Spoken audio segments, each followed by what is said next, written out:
Okay, so today I want to talk to you guys about, let's just see here.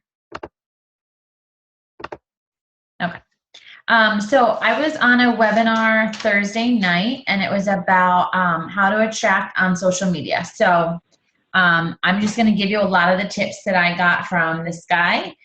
Some of it you may know, some might be something new, or sometimes we hear it from somebody different or in a different way, or maybe it's just a different area to focus on or whatever. So he gave a lot of tips. As you can see, I took a lot of notes. So we'll go through it. And so anyway, his main things are 5 social media faux pas that he had to begin with. The first one is that you brand your company instead of you. So I know that I always try to tell my new coaches that most of them really do a great job of it is, yes, we work for Beachbody, and yes, we love Beachbody stuff, but we are not promoting Beachbody. We are promoting our own brand. So some of you are stay-at-home moms, or some of you are just moms or working moms. So your brand is going to be different than my brand. I don't have kids. And then my job changed that I can do this full time, but before I was a teacher, so that's kind of what I associated myself with.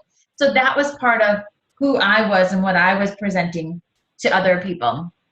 So the biggest thing is not branding and not promoting so much Beachbody as yourselves and what you have to offer through Beachbody. So just getting in the mindset that your brand is not Beachbody. And I know that especially newer coaches, they're like, they're still trying to figure it out themselves. And what is my niche? What do I have to offer? Those kinds of things. And so I think they tend to just say, oh, well, it's Beachbody, and Beachbody has this new program, or Beachbody Shakeology, and that's not your brand. You are your brand. So that was the first one. Number 2 was, again, constantly, which most of you guys are really awesome about, but constantly posting your site or your website in all of your posts. Like, try this new workout. Here's my link. Or, hey, you want to try this workout too? Go to my link. And go to my link, go to my link, go to my link. And it's so impersonal because automatically it comes off as a marketing or a sales pitch, right? It's if somebody had, I get hit up every day between Jamboree, or now it's Ava Anderson and the eyelash one, like the 3D lash one, and there's something else. And those drive me crazy because they automatically put me into somebody's group, right? And I have to leave their group every day. That is super sneaky. I do not like that at all. But anyway, or they're constantly just saying, like, I just got I love my new eyelashes. Here's my link. And they put it right in their post. And it doesn't even did you ask me if I wanted eyelashes? What if I had crazy, supernatural long eyelashes? I don't need your eyelashes. So it's just super impersonal. So that was one that he talked about that I do see as our larger teams and stuff are growing, and I do see new coaches come on. I do see their posts, but I really love that our team is really good about not just awesome, I just became a coach, here's my site, or I just love this workout, you want to do it too, here's my website. So I love that you guys aren't just posting your links on there. And then making it, I like the way he talked about this one, is your posts making it social instead of social media. And I think you guys really do a fun, creative job about just sharing what you're doing and then sharing about your next group and how it's either helped your current challengers or how it helped you or whatever. And you're more sharing on social media about your workouts, maybe that you got stronger, you can do push-ups now, maybe you can wear pants you couldn't before, instead of just selling and coming across super salesy. So annoying and repelling versus just grabbing people's attention because you're doing it in a non-salesy way. And then, so this is one that I don't agree with. And because I follow several different gurus and I'm always getting on a training with, this one, his name is Bonnie Cribbs. You might see his posts on social media. Another one that I've been talking to you guys about is Amy Porterfield. So I just was on one of hers. So she says something different, and based off of a lot of the top coaches I don't agree with number 5, and that is asking your team for likes and comments, because it does boost your stuff on social media. So, and it's not like you're posting on your actual post like, hey, Team Mad, come like this. You know what I mean? So it's not like your followers know. So I don't agree with his number 5, but that was one that he didn't agree with, but I don't agree with that one. I think that it's great. It shows other people interacting with your stuff. It boosts your post on your friend's news feed. It shows that there's more people commenting, that gets more people attention from other people because there are comments. So I kind of knocked that one out there. So anyway, he has 5 phases for his Facebook strategy. And so it's how to prospect and recruit and have others who want to say me too, meaning they want to join you as well. So they want to, when they see your stuff, it wants people to attract enough that people are like, I want that too, instead of so what. Like a lot of top coaches, the top 5% coaches made it to this past weekend's leadership retreat. So if you follow any top coaches or even any coach that's elite, where they are 5-star and above, I think you had to be 5-star and they had to up their rank. Pretty sure it's 5-star and above. They got to go to leadership in California this past weekend. And so when I'm looking at their stuff, I'm like, I want to be there. So for me, I'm like, me too. Like, I want to be there, not like, so what, you got to work out with the top trainers. So what, every night you came back to your hotel room, Beachbody had this grand gift for them. So what, you got to go to this party and to that thing. So I'm not saying, so what, I'm like, I want that too, because it looks awesome. They got to take their husband or their spouse with them, free, all expense paid vacation. It's a training, but then there's a lot of fun and stuff with it. Just kind of like Summit is too. There's a lot of fun, there are rewards, and then there's training and there's workouts. Same thing when you go to, with leadership or whatever. But then they got to hear, they were the first ones to hear about the new programs coming out next year. The Joel and Jericho program probably is going to come out probably at Summit.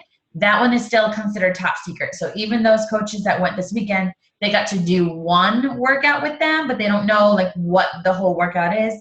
For those of you guys that are newer coaches, if you've ever heard of Les Mills, they do like body pump with weights. They do body combat, which we used to offer. There's a few still in the back office, but they're not getting any more in. Body pump, I think, is completely gone. Anyway, we discontinued our partnership with them earlier this year. But anyway, 2 of their trainers who were part of Beachbody and part of Les Mills was Joel and Jericho. They're like best friends. Anyway, she just recently had her baby a couple months ago. And so they both parted ways with Les Mills to come back over to Beachbody full time. So now they're creating their own program. So we're not sure what it's going to be, but I feel like it's going to be a mix of cardio and strength. Who knows? It'll probably be awesome. I'm assuming that'll come out at Summit. But they also got to, and obviously we know this December, Hammer and Chisel comes out. But then they were the first ones to find out about Tony Horton's 22-minute hardcore that comes out, I think, March of 2016. And they got to taste the new cafe latte coffee Shakeology, which I'm excited about. I think that's going to be really good.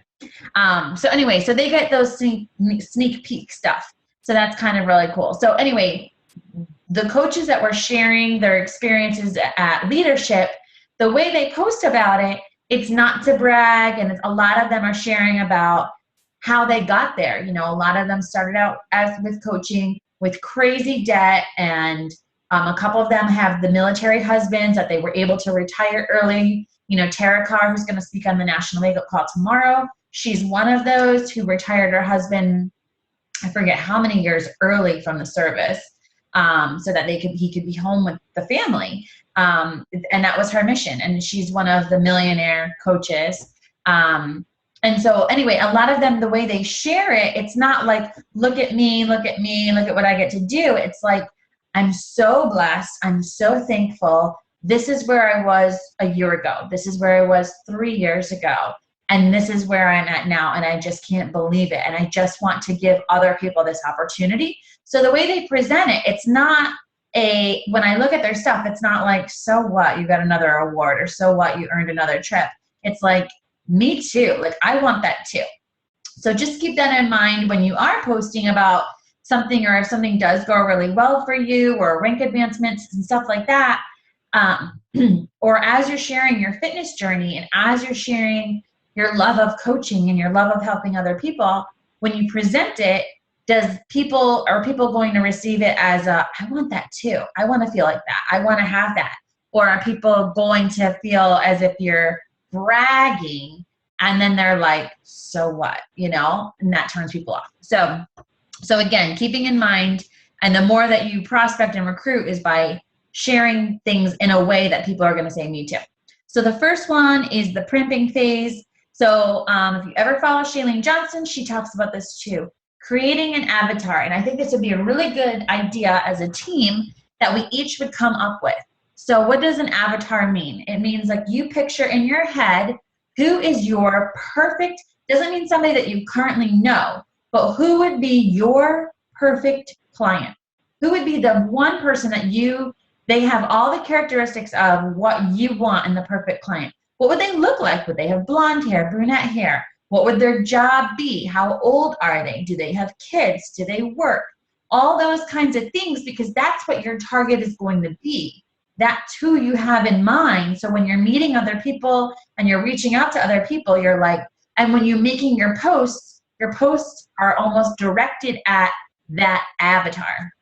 So Chalene Johnson will always talk about, now we know now, or if you follow her, you know that Mindy Lawhorn is like one of her best friends. But years and years ago, Mindy Lawhorn, was struggling with her weight, was struggling with her identity before she became a coach, and she started taking Chalene Johnson's Turbo Kit classes.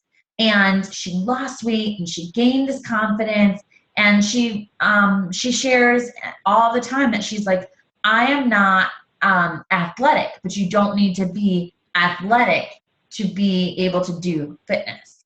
There is a difference. So, and she used to think, I'll never be able to lose weight, or I'll never be able to do fitness stuff because I'm not super athletic.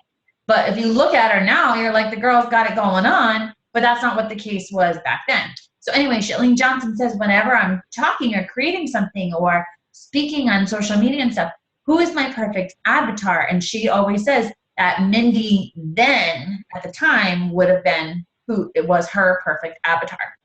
And I see a lot of other coaches share and talk about this, and it really helps them, and it really helps when you're posting to keep that person in mind. And sometimes I forget too, and I have to go back and think about, okay, what were the things that I list for who I want my person to be when I'm sharing and posting? Because if you create it as if your post is speaking to one person, when the people are reading your stuff, that is going to speak to them, because they could be that one person. So create your avatar. Who is your perfect prospect? What problems do you see you solving? So what problems do they have that you can help them with? What about your product can help them? What about your product? Why would they want your product? Where do they hang out when they're online? Where do they hang out? Are they on Amazon? Are they on Pinterest? Are they on Nordstrom.com? Like, where do they hang out online? Are they on Twitter, etc.? And what else are they interested in outside of fitness, outside of social media? What are their hobbies? Like, maybe if you're super into hiking, you're going to probably gravitate towards those who love nature and those that are into hiking, versus like somebody who's super into snowmobiling or snowboarding or something like that. That's a hobby of theirs. So they're probably going to be interested and gravitate towards other people who share that same hobby. So think about, what is your perfect person also interested in, which probably is stuff that you're interested in. Okay, so switching to your profile. So 3 must-haves for your profile. You must have a picture of yourself, obviously. I would say that it should be smiling and engaging. Headshots work best, and the reason why is because most people nowadays are on your computer, and so when you're on there, and if you ever, on your phone, sorry, and just pulling up somebody right now, whoever comes up on my newsfeed. But it's just a small square. So it's just a really small square. So if you have like a full body or you're, you know, set back and there's a bunch of things around you or whatever, even if you're the only person in the picture, it might be harder to see you. And if you're sending out friend requests, somebody's going to look at your profile and be like, I can't even tell what this person is or what they look like. So they're less likely going to accept you. But if you see somebody that looks like has a warm profile picture, they're smiling and engaging, they're friendly, more likely you're going to accept their friend request. So that's why we recommend more of a headshot or from here up kind of a deal. Sometimes it'll work depending how you're positioned or whatever in a full body shot. I just think that headshots seem to be the best. Okay, so, okay, and then your cover photo should also be a way for people, your prospects, to know something about you. So obviously, you know, people always say, oh, but I want my kids in my profile picture. I'm like, don't put your kids in your profile. That's what your cover photo is for. So you could share hobbies that you're interested in. You can make a collage in your cover photo. Maybe you have a favorite verse or something. You want to share your faith. You could put your favorite verse up there as well. So when people go to your profile, they have other ideas about who you are and what you have to offer. Also, there's a little bit of the About You section. You could create a little biography on there. So again, your prospect can know who you are. They can go to your About section. They'll know, okay, what can they expect from you? So if you share about what you do, you're, you know, a mom, you're maybe a stay-at-home mom, maybe what your job is, you have kids or not. If you're into running, like I know some girls on our team, they run races all the time. So people are going to know that they're obviously going to expect to see race pictures come up in their newsfeed of you racing. Other people, if you horseback ride or if you go sailing or whatever, then people are going to expect to see those things from you. So sharing a little bit about who you are and things that you do help people know kind of what to expect from you and when you're posting. And again, you can share about fitness in there. So when you're posting about fitness, it's not like, oh, I had no idea she was into fitness. And then I know Facebook just came out. I haven't done mine yet, where you can actually add a little extra biography about yourself. Let me see if I can pull mine and see what it says. I haven't done that part yet. Okay, so it just added, like there is already the About You section that you've already had filled out, but now it says add a short bio, which is something a little bit different. I haven't filled mine out yet, but that's something too that gives people a little bit more about you. And then you can also pick, I think he said there's 5 photos. You can have 5 photos highlighted as like your top 5 photos or something to come up on your page. So when somebody comes to your thing, so that could be like the 5 things. Like remember I tell you about what 5 things about are you going to post about and share about. So fitness and health is one of them. And then what other 5 hobbies or interests you have or that make up who you are. So you could have a picture that kind of represented each one of them. So those could be your top 5. Okay. How to be likable. So create your post in a way that gives people a reason to like it. So most of the time, pretty much what you guys are posting is really good. So most people are going to at least click like. Because the goal is to get likes, comments, and then the number 1 is shares. And then we love it when then we get the messages after that. Shares are great because, again, it gets out to other people. So your contacts, if they really like a quote that you shared, or they really like a recipe that you shared, and they share it so it goes on their page, now all of their friends are at least going to see it. And then they might say, huh, what did that come from? And they might click on your name or whatever. Or it could continue to get shared and shared. And now you're kind of getting more and more exposure. So shares are awesome. They don't happen all the time, which is why we really want the likes and the comments. Comments are great too, because again, it gets the engagement going on your page. So creating your stuff that gives people a reason to want to like it. Being intentional in your post. Are you providing value? So again, it doesn't always have to be fitness and health related, because there's so much more that make up who we are besides fitness and health. Even though like I would love to just do fitness and health 24/7, but there's other things like I love coffee and I love football and I love competing with Ryan and like all these other things, family and everything. So obviously there's more that we can offer than just fitness and health. Does our post provide inspiration? So are they going to love to follow you? Are they going to look forward to seeing your daily quotes and your daily messages that it's something good in their newsfeed? Because I know there's some people I block, and some people are like friends or whatever, and I can't delete them completely. But there's negativity that people put out there, people who don't really think. Our sermon all about today was speaking about how powerful the tongue is.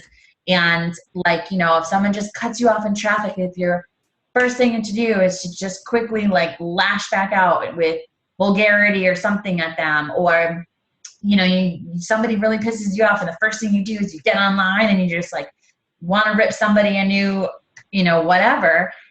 Stuff like that is a real turnoff to other people. And the negative posts make people think that they can't trust you.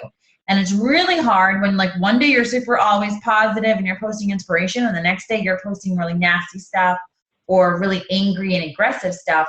People are like, they don't know which way to go. And so if they don't feel like they can always trust you because one day you bless them and the next day you curse them, and that was a lot about his sermon. I thought that is so true, because there's people I have like that on Facebook that I'm like, I would only tell you, I wouldn't trust them with like my deepest stuff, because I don't know which way the wind's going to blow that day for them, So again, creating a reason for them to want to follow you because they really look forward to your stuff. Become the go-to person. So maybe it doesn't have to be health and nutrition. Like maybe you are like an expert organizer, right? Or you can get a stain out of anything. You are like that go-to person that has all these concoctions that super, home remedies or those kinds of things. Maybe you're the go-to person about, I don't know, child safety stuff. Like I know I have a friend, Chloe. She is like a huge advocate for like car seats and stuff. And she goes bananas when parents don't, have them in right, or putting kids like in the wintertime when they're all bundled up, but that's not how you should fit the car seat, which I'm not there. So I'm like, okay, whatever. But basically, because it's so poofy, it's not really on the kid or whatever, and adjusting all that. She's got like a passion for that. She's got like 2 or 3 kids. So like she is always sharing about that kind of stuff. So you could become the go-to person for something that doesn't necessarily have to be health and fitness. So avoid posting negativity and drama. We talked about that. Positivity attracts positivity. So you're going to get what you give out. And then use high quality graphics like those. To be honest with you, the iPhones have come a real long way. Smartphones in general have come a long way. That the camera takes pretty decent pictures. So just remember, lighting is good.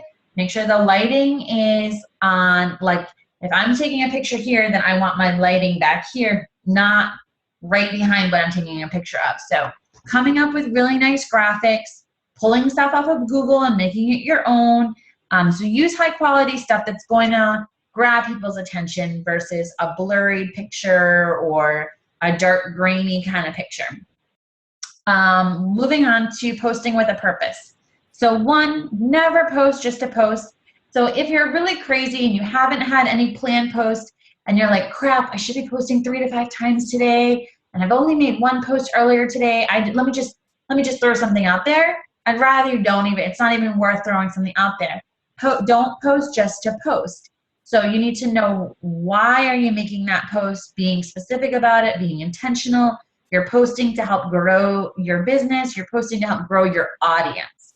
Even if it doesn't necessarily mean every post you make isn't made to make a sale.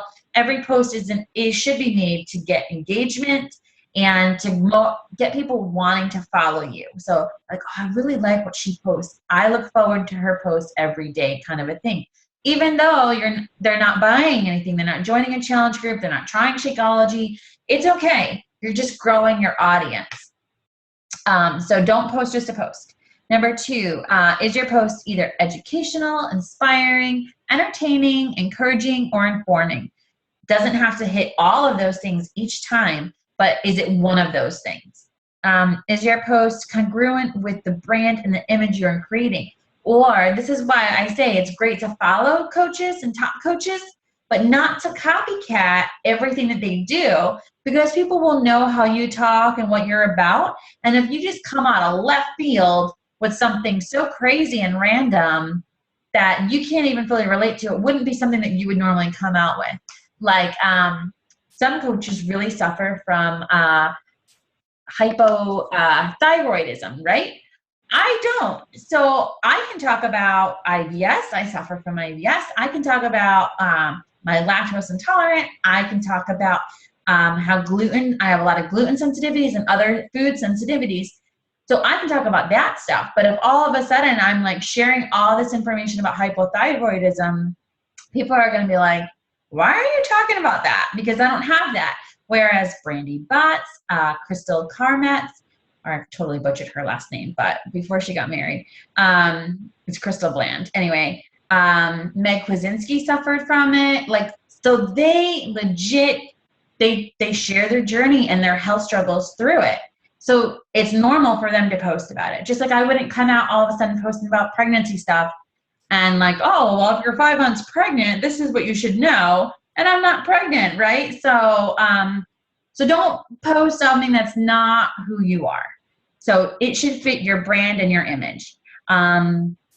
Will your perfect prospect benefit from your post? Will they relate to it? Is it going to resonate with them? Use varying keywords to get in front of a different audience. So maybe just changing up your wording a little bit or your format might broaden to whom you're going to reach a little bit more. Okay, so he titled this one, Please Talk to Me, meaning engaging. So you can't expect, don't expect to just, people are going to reach out and talk to you. You have to talk to them.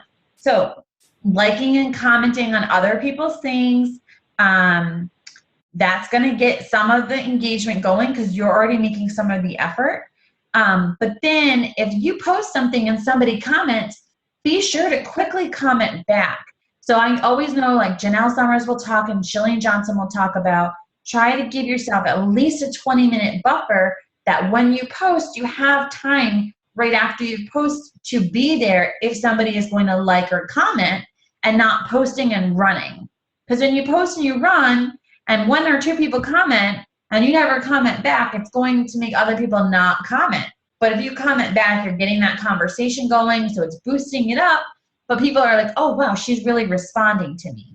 So I know like Janelle Summers, if you ever follow her, at least for the first 20 minutes after her post, she'll comment back and then she'll move on with whatever she's got planned.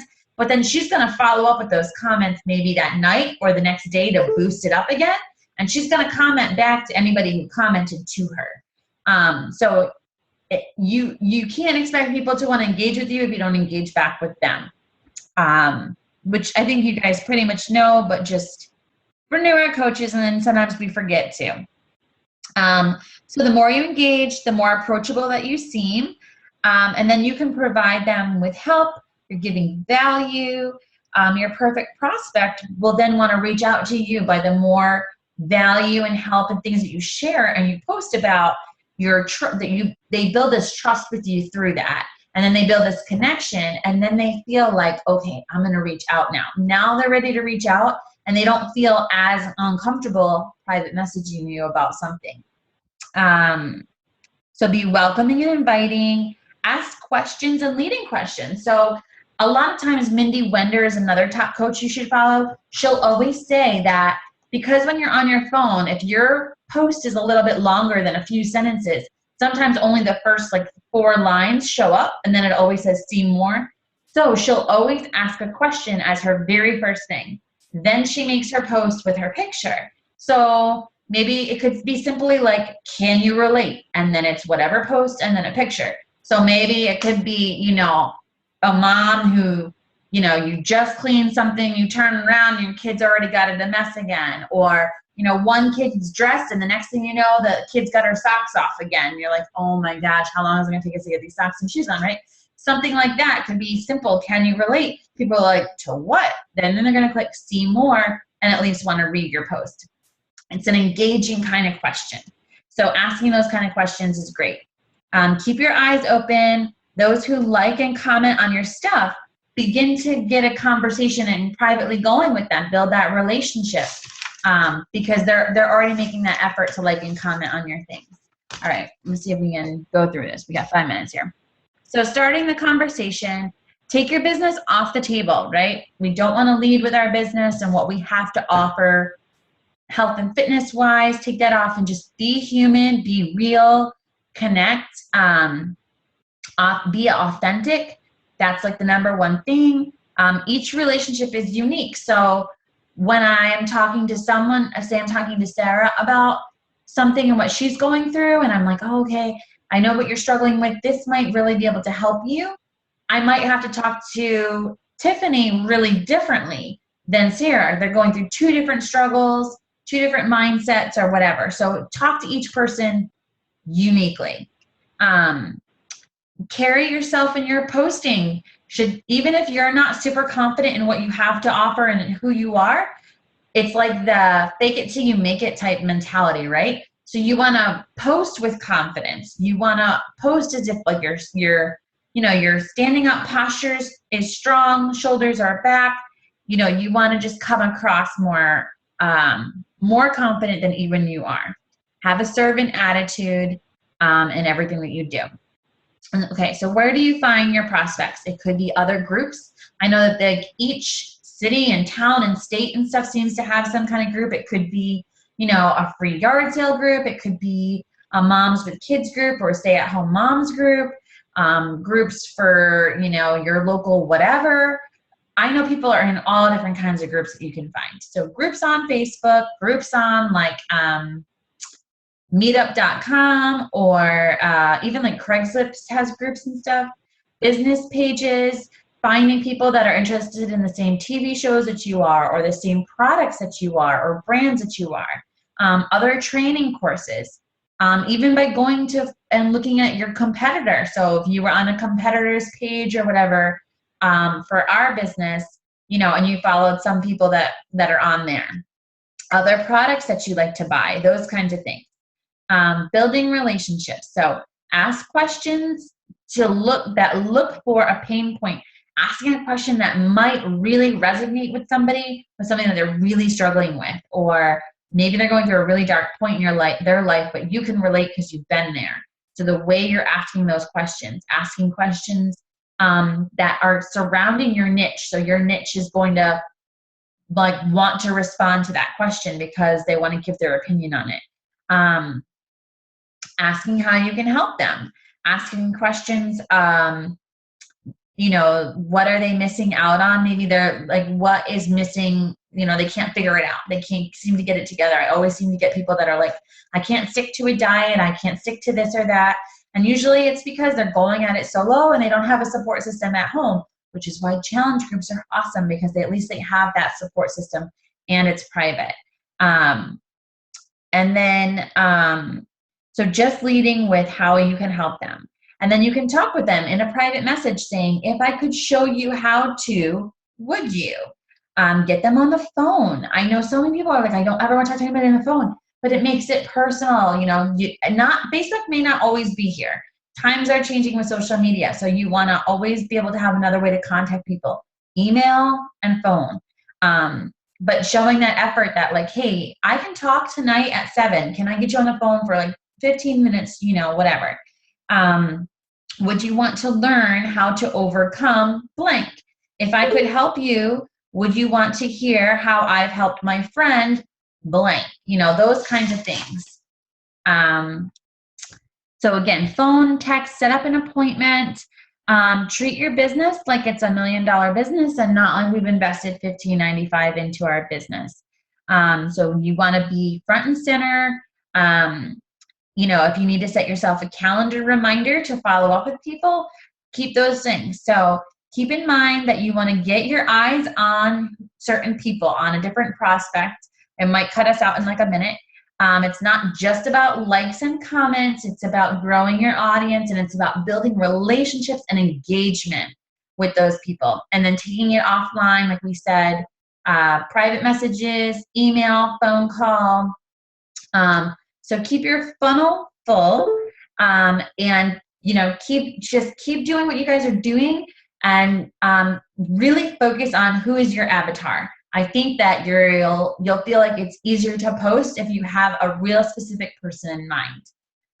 So I hope some of those tips help. I know some of it is a repeat of some stuff we already go over in our trainings, but I thought it was a really nice refresher for me. And I really like the avatar thing. I think that's a good thing to focus on.